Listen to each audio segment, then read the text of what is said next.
Սիրելի ընկերներ, հավանաբար շատեր եք լսում անընդհատ, որ ուժեղ Հայաստան կուսակցության կողմնակիցները Ռուսաստանում ջանք ու եռան չեն խնայում, մեծ ռեսուրսներ են ծախսում, երկկողմանի ավիատոմս, 50,000 ռուբլի ամեն մի ձայնի համար գումար են խոստանում, որպեսզի Ռուսաստանաբնակ հայերը գան Հայաստան եւ մասնակցեն ընտրություններին։ Եկեք պատկերացնենք, հաջողվում է 100,000-ի տեղափոխել Հայաստան եւ մասնակից դարձնել ընտրություններին, եւ 100,000-ն էլ հրաշքով գալիս են մեկ մարդու պես գնում են ընտրում են ուժեղ Հայաստանին։ Ուժեղ Հայաստան կուսակցությունը հաղթելու է ընտրություններին։ Բնականաբար ոչ։ Դրա մասին նույնիսկ իրենք ընդդիմադիրներն են վստահ եմ գիտեն, որ շանս չունեն նույնիսկ այդ դեպքում։ Իսկ հարցի առաջանում, թե այդ դեպքում այդքան ռեսուրս ինչի համար են ծախսում, նպատակը ո՞րն է։ Ես կարծում եմ, որ ծրագիրն այսպիսին է. բերել հայերին հասցնել Հայաստան, ընտրությունները բնականաբար հիմիկվանից գիտեն, որ հաղթելու շանս չունեն, իշխանություններն հաղթելու են։ Նրանք ընտրությունները կանեն, հաջորդ օրվանից սկսեն Ռուսաստանաբնակ հայերը հետ վերադառնալ եւ ինչ կտեսնեն Ռուսաստանի սահմանին, հենց օդանավակայանում նրանց կտեղեկացնեն, որ դուք խախտել եք միգրացիոն ինչ կետերը եւ դուք Ռուսաստանի Դաշնության մուտքի արգելք ունեք եւ պետք է հետ վերադառնաք Հայաստան, այսինքն դեպորտ եք լինում։ Նրանք ավտոմատ դառնում են պոտենցիալ ցուցարարներ եւ հետ են գալիս Հայաստան։ Դե մեր ընդդիմադիրներն էլ ծաղկեցնելու են, հայտարարելու են, որ քանի որ ռուսամետ ուժին թույլ չտրվեց հաղթել ընտրություններում, ավելի ճիշտ մենք հաղթել ենք ընտրությունների արդյունքները կեղծվել են։ Սիրելի հայրենակիցներ, Ռուսաստանի Դաշնությունն էլ որպես պատիժ նման կերպ է արձագանքել։ Եկեք միասին այս կեղծարար իշխանություններին, ապազգային իշխանություններին հեռացնենք, հեղափոխություն անենք, չգիտեմ, ցույցերի միջոցով հեռացնենք եւ ամեն ինչ կընկնի իր տեղը։ Պատկերացրեցիք ծրագիրը որն է։ Դուրս չգա։ Դուք եւ ձեր կողմից նշանակած իշխանությունը դատարկեց Լեռնային Ղարաբաղը։ Բա որտեղ էին կարգավիճակ ստանալու։ Ասում էին լսեք։ Դուք հասկանում եք ինչ եք ուզում հիմա անեք։ Դուրս գանք, դուրս գանք, դուրս գանք, դուրս գանք, դուրս գանք, դուրս գանք։ Բա այդ որ Լեռնային Ղարաբաղի ժողովրդին ինձել սոցիալական ցանցերով, հասարակական կազմակերպություններով պատին եք դեմ տալիս, թե ես չեմ թողում, որ Լեռնային Ղարաբաղի ժողովուրդը դուրս գա։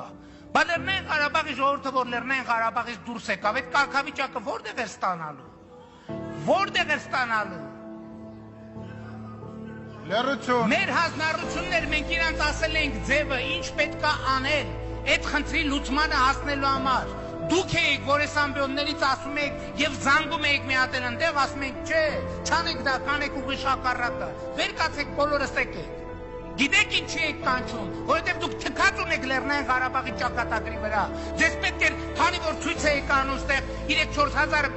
մարդուց ավել չէր հավաքում, ձեզ ցույցի մասնակից էր պետք։ Լեռնային Ղարաբաղի ժողովրդին այնքան թունավոր եք Հայաստանի կառավարության ու Հայաստանի ժողովրդից է, ձեզ Լեռնային Ղարաբաղի ժողովուրդը 98 թվականից հետո պետք է եղել ձեր իշխանությունը պահելու համար։ Այսօր իրանց բերել եք որպես ցույցի մատերիալ 5,000 դրամով ցույցերի բերելու համար։ Այս եք դուք։ Այս է ձեր ճշմարտությունը, այս է ձեր քաղաքականությունը։ Հիմա էլ ուզում եք նույնը անեք Հայաստանի Հանրապետության ժողովրդի հետ։ Պարոն Հովհաննիսյան, որ գուբերնիայում լինեք թեմակալ առաջնորդներ, գնաք սարկավակներ ելնեք խորաններին բանանելով, խունկ ծխելով, կայսրի տիրապետության ներքո։ Ձեզ համար Լեռնային Ղարաբաղի ժողովուրդը եղել է կա եւ կլինի իշխանության պահելու միջոց։ Դուք թքած ունեք Լեռնային Ղարաբաղի վրա էլ, Հայաստանի վրա էլ, հայ ժողովրդի վրա էլ։ Դուք հացկատակներ եք։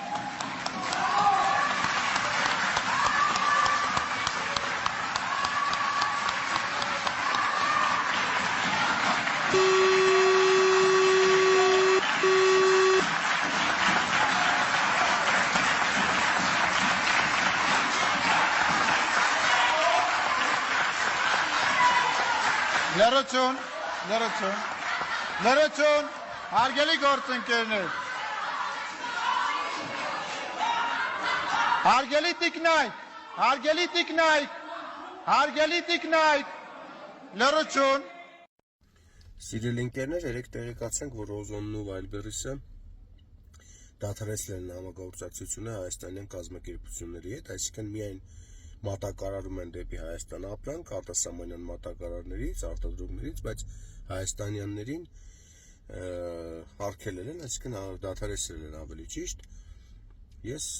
ընդհանրապես որպես հայ, որպես հայաստանցի հայ, ուզում եմ սրան ընդհանրապես այսպես արձագանքել, ուղղակի բոյկոտել, ինքս ոչ կազմակերպություն եմ ունեցել Վայլբերիսի հետ աշխատող կամ ուզում ոչ է զուտ որպես ֆիզիկական անձ, ով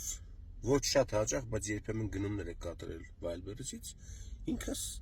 այս պայից սկսած կդադարեցնեմ, ընդհանրապես կջնջեմ Վայլբերիսը, մնացածը բոլորդ էլ կոչ եմ անում, եթե այտենց մեզ ցանկանում են դրանով պատժել մեզ, ուրեմն մենք էլ չենք օգտվի ընդհանրապես այդ կազմակերպությունից, բոյկոտ ենք, մեր բողոքն այդպես կարձակենք, թող Հայաստանից հեռանան։ Զինծառայողների հիփոթեկային վարկավորման բնակարանային ապահովման պետական աջակցության ծրագիրը ինքը դե յուրե եւ դե ֆակտո հիփոթեկային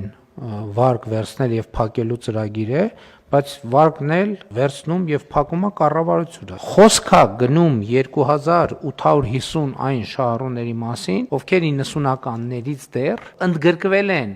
բնակարանների հերթացուցակի մեջ, արձանագրվել է պետության պարտավորությունը այդ մարդկանց նկատմամբ։ Մենք կատարում ենք պետության ստանձնած պարտավորությունը։ Խոսքը գնում է